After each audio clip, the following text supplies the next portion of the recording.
इराकी वजीर आजम हैदरुल इबादी ने अमरीकी दौरे के दौरान वाज़ेह तौर पर कहा कि दुनिया के कई ममालिक दाइश जैसी दहशतगर्द तंजीमों को अपने मफादात के लिए फंडिंग और सपोर्ट कर रहे हैं।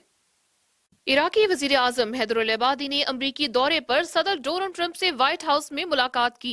डोनाल्ड ट्रंप के इक्तदार में आने के बाद इराकी वजीर और ट्रंप के दरमियान ये पहली मुलाकात थी। मुलाकात के दौरान दोनों ममालिक ने दाइश के खात्मे, खित्ते में तब्दीलियां और इराक ईरान के साथ ताल्लुकात पर बातचीत की।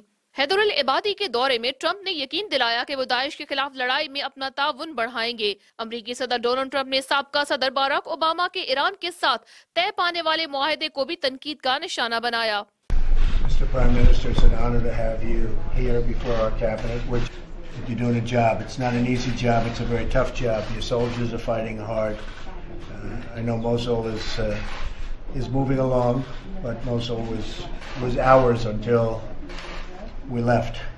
نحن الآن أمام مفترق تاريخي للقضاء على هذه المنظمة الإرهابية، ونستطيع بتعاوننا معا أن نقضي على هذه المنظمة الإرهابية في داخل العراق بل في المنطقة والعالم، وحتى يكون هناك سلام علينا أن نقوم باستقرار.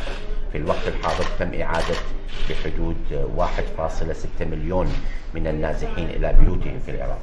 इराकी वजीर आजम ने इराक पर से सफरी पाबंदी हटाने पर ट्रंप का शुक्रिया अदा किया और पीस इंस्टीट्यूट में इराक के हालात के बारे में कहा कि आज का इराक सारे इख्तलाफात को मिटाकर दाइश के खिलाफ खड़ा है। इराकी अवाम और हश्द-ओ-शाबी इराक की जीनत है जिस पर इराकी अवाम को फख्र है। उन्होंने मजीद कहा कि बाज ममालिक जाती मफादात की खातिर अभी भी दाइश की मदद कर रहे हैं, क्योंकि दाइश जैसी दहशतगर्द तंजीमें बगैर मदद और मुनज़्ज़म नेटवर्क के वजूद में नहीं आती।